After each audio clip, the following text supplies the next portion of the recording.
जय हिंद दोस्तों, welcome to VIP civil गुरु। तो गाइज आज मैं आप लोग के लिए लेकर के आया हूँ जो आरआरबी जेई का 2019 में जो एग्ज़ाम हुआ था आप लोग का, उसमें सिविल इंजीनियरिंग का किस सब्जेक्ट का कितना वेटेज था और किस सब्जेक्ट से कितने क्वेश्चंस आप लोग के पूछे गए थे। जैसा कि आप लोग को पता है कि किसी भी एग्ज़ाम की जब हम लोग प्रिपरेशन करते हैं तो उसमें हमें सब्जेक्ट वाइज वेटेज पता होना बहुत ज़्यादा ज़रूरी होता है। एक्चुअली में क्या है कि ये वेटेज आप लोग का फिक्स नहीं होता, लेकिन हमें इससे आइडिया ज़रूर लग जाएगा कि हमारा 2019 में किस सब्जेक्ट को कितना वेटेज दिया गया था। क्योंकि 2019 में क्या हुआ था, कुछ सब्जेक्ट्स ऐसे थे जैसे कि ऑटो कैड था, हमारा इंजीनियरिंग ड्राइंग था, तो इस पर बहुत टाइम हम लोगों ने लगाया। लेकिन टाइम लगाने के बाद भी मालूम पड़ा कि वहाँ से क्वेश्चंस जो थे वो बहुत कम पूछे गए थे। तो इसलिए कुछ सब्जेक्ट्स हैं जिनका वेटेज हम लोगों को पता होना बहुत ज़्यादा ज़रूरी होता है, जो हमारी प्रिपरेशन में बहुत ज़्यादा हमको हेल्प करने वाला है। तो उससे पहले मैं आप लोगों को देखिए बताने से पहले एक छोटी सी चीज़ हम लोग डिस्कस कर लेते हैं। देखिए पेपर 2 की अगर हम लोग बात करें, जो कि हमारा CBT 2 होने वाला है। CBT 2 में हमारे पास 150 क्वेश्चंस रहेंगे और ये 150 क्वेश्चंस के लिए हम लोगों को 120 मिनट्स यहाँ पे मिलते हैं। लेकिन इन 150 क्वेश्चंस में जो 100 क्वेश्चंस रहते हैं वो तो सर हमारे टेक्निकल रहते हैं, और जो 50 क्वेश्चंस होते हैं हमारे पास वो नॉन टेक होते हैं। लेकिन इन 50 क्वेश्चंस में क्या होता है, देखो ये टाइम हमारे, ये जो 50 क्वेश्चंस हैं ये स्कोरिंग होते हैं। देखो आप लोगों के पास 150 क्वेश्चंस हैं और आपका हर एक क्वेश्चन जो है वो 1 मार्क्स का है। आपका फ़र्क नहीं पड़ता कि आप वो 1 मार्क्स नॉन टेक से लेके आए हो या टेक्निकल से लेके आए हो। 1 मार्क्स आप लोग का उससे फ़र्क नहीं पड़ेगा वहाँ पे कि एग्जाम में कि आपने नॉन टेक में स्कोर किया कि टेक्निकल में स्कोर करा है, उस चीज़ से कोई फ़र्क नहीं पड़ता है। तो नॉन टेक का भी 1 मार्क्स उतनी ही वैल्यू रखता है जितना आप लोग का टेक्निकल का रखता है। ठीक है। तो ये नॉन टेक में आप लोग का बहुत सिंपल सा, आप लोग के कंप्यूटर एंड एप्लीकेशंस के यहाँ से 10 क्वेश्चंस, लाइफ एंड साइंस जो लाइफ साइंस होता है आप लोग का, यहाँ पे फिजिक्स केमिस्ट्री के मेन में रहते हैं आप लोग के, प्री में जो है बायोलॉजी भी रहती है आप लोग की, environment and it's pollution and control वगैरह रहता है, और जनरल अवेयरनेस। तो इन टॉपिक्स के आप लोग के जो है वो 50 क्वेश्चंस पूछे जाते हैं। अब देखो इसमें जो है, जो आप लोग का जनरल अवेयरनेस वाला जो पोर्शन है, इसमें जो करंट अफेयर वाला पोर्शन है वो बहुत इंपॉर्टेंट अपना रोल प्ले करता है। इस चीज़ को आप लोग ध्यान रखना। और आप करंट अफेयर को ऐसा नहीं कि एग्जाम आएगा तभी आप इसको जो है अपना तैयार कर लेंगे, तो हो सके तो इसको आप अभी से अपना वीकली लेके चलना, ताकि आप लोग को लास्ट टाइम में जो है परेशान ना करे। क्योंकि कुछ चीज़ें स्टैटिक वाली तो होती हैं, आप लोग उनको जो है रट के कर लेते हो। चलिए अब हम आ जाते हैं यहाँ पे। देखिए एक तरफ मैंने यहाँ पे सब्जेक्ट्स को मेंशन किया है। यहाँ पे हमारी जो शिफ्ट थी, यहाँ पे 4 शिफ्टों में हमारा पेपर हुआ था। एक पेपर जो है आप लोग का जो है लीक होने की वजह से जो है उसका री एग्ज़ाम भी हुआ था, तो वो आप लोग का 19 जो है सितंबर को हुआ था। यहाँ पे हम लोग बात करें तो ये 28 अगस्त को हुआ था, ये भी 28 अगस्त को हुआ था, ये 29 अगस्त को हुआ था। सितंबर में जो पेपर था हमारा वो हुआ था जो लीक हो गया था। शिफ्ट 1 थी, शिफ्ट 2 थी, और यहाँ पे भी शिफ्ट 2 है, और वहाँ पे हमारे पास री एग्ज़ाम आप लोग का है। तो सब्जेक्ट वाइज वेटेज में हम लोग बात करें तो सबसे पहले आ जाता है हमारे पास building material and concrete technology. इसके 28 क्वेश्चंस, 26 क्वेश्चंस आप लोग देख लेना शिफ्ट में, 22 क्वेश्चंस, और यहाँ पे हम लोग बात करें तो अपना 25 क्वेश्चन। सबसे ज़्यादा वेटेज अगर हम लोग बोलें तो इसका आप लोग का सबसे ज़्यादा वेटेज यहाँ पर रहा था। तो आप कह सकते हो building material and concrete technology एक one of the most important subject आप लोग का रहा था 2019 में। अब ये बिल्कुल मत मान के चलना कि आप लोग का 2024 में भी यही रहने वाला है। ठीक है, ये कोई कंपलसरी नहीं है, सब्जेक्ट वाइज वेटेज घटता और बढ़ता रहता है, ये कोई फिक्स पैटर्न नहीं है कि इतने क्वेश्चंस पूछे जाएंगे। ठीक है। यहाँ पे हम लोग बात करें अपना एस्टिमेशन एंड कॉस्टिंग, इसका भी अच्छा वेटेज रहा था। 5 क्वेश्चंस, 4 क्वेश्चंस, यहाँ पे एक ही क्वेश्चन पूछा गया था, और यहाँ पे आप लोग के 5 क्वेश्चंस पूछे गए थे। ठीक है। सोइल मैकेनिक्स की हम लोग बात करें तो सोइल मैकेनिक्स में आप लोग देखो 8 क्वेश्चंस, 9 क्वेश्चंस आप लोग का, और यहाँ पे 9 क्वेश्चन। देखो ये सब्जेक्ट कुछ ऐसे हैं जैसे सोइल मैकेनिक्स हो गया, हाईवे हो गया, रेलवे हो गया, ये अपने आप में इंपॉर्टेंट सब्जेक्ट्स होते हैं। देखो सोइल मैकेनिक्स से तो आपका जेई एग्जाम कोई भी उसमें क्वेश्चंस पूछे जाते हैं, 8-10 रहता है। हाईवे के देखो 4 क्वेश्चंस हैं, 4 क्वेश्चंस हैं, यहाँ पे आप लोग के 6 क्वेश्चंस हैं, और यहाँ पे आप लोग के 3 क्वेश्चंस रहने वाले। देखो रेलवे का एग्जाम था, आरआरबी जेई का एग्जाम था, तो सबको लगा था कि यहाँ से तो अच्छे खासे क्वेश्चंस पूछे ही जाएंगे रेलवे से। लेकिन यहाँ पे 3 क्वेश्चंस, इस शिफ्ट में तो एक भी क्वेश्चंस नहीं पूछा गया था, जो आप लोग की 28 की दूसरी शिफ्ट थी। यहाँ पे हम लोग बात करें 2 क्वेश्चंस, और यहाँ पे हमारे पास 2 क्वेश्चंस। लेकिन सिलेक्शन के लिए तो यार एक एक मार्क्स इंपॉर्टेंट होता है। और देखो कई बार क्या होता है कि हम इजी सब्जेक्ट समझ के इसको छोड़ देते हैं, लेकिन सपोज अगर पहले चैप्टर से बेसिक से ही क्वेश्चन बन गया और बाकी लोगों को वो आता था और आपको नहीं आता था, तो कंपटीशन में आप वैसे ही बाहर हो जाते हो।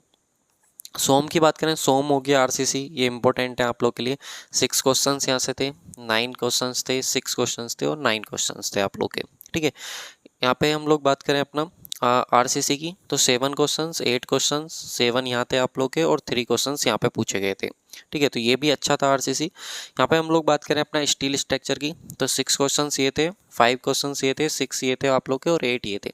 तो आरसीसी से भी आप लोग के अच्छे, स्टील से आप लोग के अच्छे क्वेश्चंस पूछे गए थे। फ्लूइड मैकेनिक्स की बात करें तो फ्लूइड मैकेनिक्स में आप लोग, फ्लूइड मैकेनिक्स जिसको आप लोग हाइड्रोलिक्स भी बोलते हो, ठीक है, हाइड्रोलिक्स भी बोलते हैं इसको डिप्लोमा वाले। ठीक है, यहाँ पे 5 थे आप लोग, यहाँ पे 4 क्वेश्चंस थे, यहाँ पे 6 क्वेश्चन थे और यहाँ पे आप लोग 5 क्वेश्चन। बहुत बेसिक्स क्वेश्चन पूछे गए थे। अभी मैं आप लोग को सारे क्वेश्चन जो है बताऊंगा कहाँ पे आप लोग इनको देख सकते हो जो क्वेश्चन थे आप लोग के।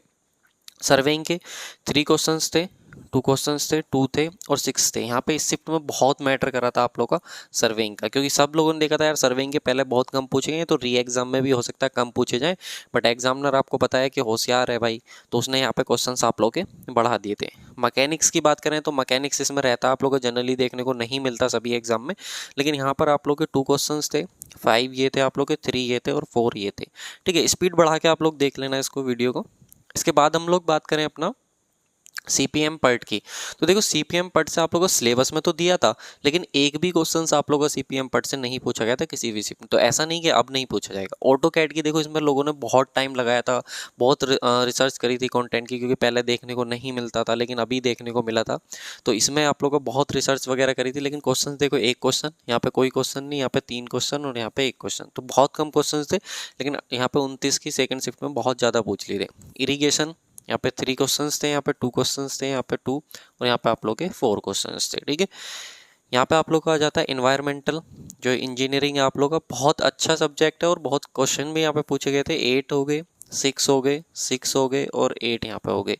ठीक है, इन्वायरमेंट को तो हमेशा वैल्यू दी जाती है। इंजीनियरिंग ड्राइंग की बात करें, ईडी, देखो ईडी से क्वेश्चंस पूछे गए थे आप लोग, 7 क्वेश्चंस यहाँ पे पूछ लिए, बहुत बड़ी चीज़ होती है 7 क्वेश्चंस। ठीक है, 4 हो गए, 6 हो गए, 4 हो गए। ठीक है, देखो ईडी के लिए मैं आप लोगों को बता दूं, इसकी प्रिपरेशन करने के लिए जो है ना एक आईएएस कोड है हमारा, जो मैंने अपने टेलीग्राम चैनल पर अवेलेबल कराया हुआ है।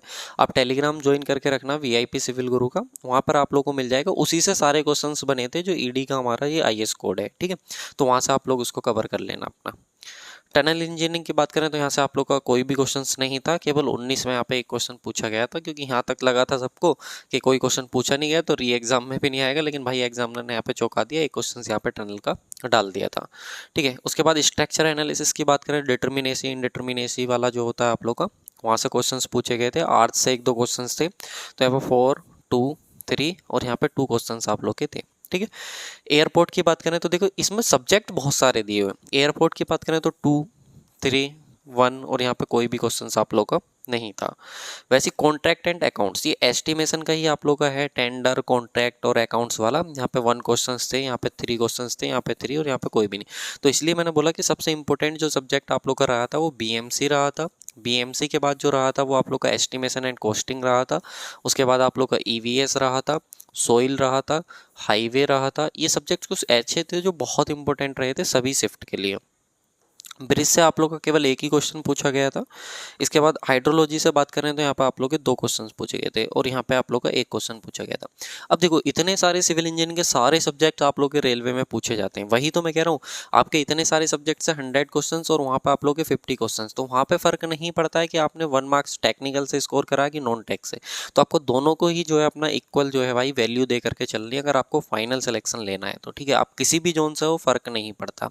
इसके बाद देखो बहुत इंपॉर्टेंट हो जाता है, जब आप तैयारी कर रहे हो तो आप लोग के लिए प्रीवियस ईयर क्वेश्चंस का जो है एक बार एनालिसिस या फिर एक बार सॉल्यूशन आप लोग के लिए देखना। तो जो भी हमारा जो है आरआरबी जेई है या फिर रेलवे के जो सीनियर सेक्शन इंजीनियर है, इसका आप लोग को जो है टॉपिक वाइज मैंने प्रीवियस ईयर का डिटेल सॉल्यूशन आप लोग को अवेलेबल कराया हुआ है 2004 से लेकर के 2023 तक। 2004 से लेकर के 2013 तक के जितने भी आप लोग के प्रीवियस में क्वेश्चन पूछे गए हैं रेलवे में, वो सभी मैंने आप लोग को अवेलेबल कराए हुए। साथ में फॉर्मूला चार्ट भी आप लोग को जो है फ्री दिया हुआ है, तो आप इसका एडवांटेज ले सकते हो। ये सब आप लोग को हमारे एप्लीकेशन वीआईपी सिविल गुरु पे देखने को मिल जाएगा। ठीक है, ये कहीं पे आप लोग को अभी अवेलेबल नहीं होगा। मैं इसका कुछ कंटेंट आप लोग को जो है यूट्यूब पे भी प्रोवाइड कराऊंगा, आप चिंता ना करें, चैनल को सब्सक्राइब करके रखो। इससे जो आपका कंप्लीट सॉल्यूशन मिलेगा वो वीआईपी सिविल एप्लीकेशन पे देखने को मिलेगा। अभी जो स्टार्टिंग प्राइस है इसका वो 299 है, इसका प्राइस बढ़ जाएगा, ये मैं अभी आप लोगों को बता रहा हूँ। तो आप देख लो यार, इतने में तो बुक भी नहीं मिलती है जितने में आप लोगों को सॉल्यूशन और पीडीएफ जो है वो दोनों चीज़ें आप लोग को अवेलेबल हो जाएंगी सारे क्वेश्चंस की। आप रिवीजन भी जो है अपना इनसे कर सकते हो, बहुत एक अल्टीमेट बैच आप लोग के लिए हो सकता है। इसके साथ हम लोग बात करें अपना, तो अगर कोई दिक्कत आती है आप लोगों को तो 8077283538 पर आप मुझसे कांटेक्ट भी कर सकते हो। कोई परेशानी आती है तो आप व्हाट्सएप या कॉल आप लोग कर सकते हो। बाकी कोई आप लोग की क्वेरीज या कोई आप लोग की इन्फॉर्मेशन किसी भी चीज़ से रिलेटेड अगर आप लोग को चाहिए तो आप इस नंबर पर कॉन्टैक्ट भी कर सकते हो। एक इसके साथ ही आप लोग को एक और चीज़ बता देता हूँ। देखो, जो रेलवे में हमारे जितने सब्जेक्ट मैंने आप लोग को बताए, ये जितने भी सब्जेक्ट मैंने आप लोग को बताए, इन सब्जेक्ट के किस किस टॉपिक से क्वेश्चन पूछे गए थे। अगर हम लोग बात करें सोइल मैकेनिक्स की, तो सोइल मैकेनिक्स के कौन कौन से टॉपिक से क्वेश्चन बने थे वो सब अगर आप लोग को जानना है तो उसके लिए हमारा दूसरा चैनल है जिसपे मैं आप लोग को जो सारी चीज़ें रेलवे जो आरआरबी चाहिए उससे प्रोवाइड कराता हूँ, जिसका नाम है आप लोग का सिविल क्विज़।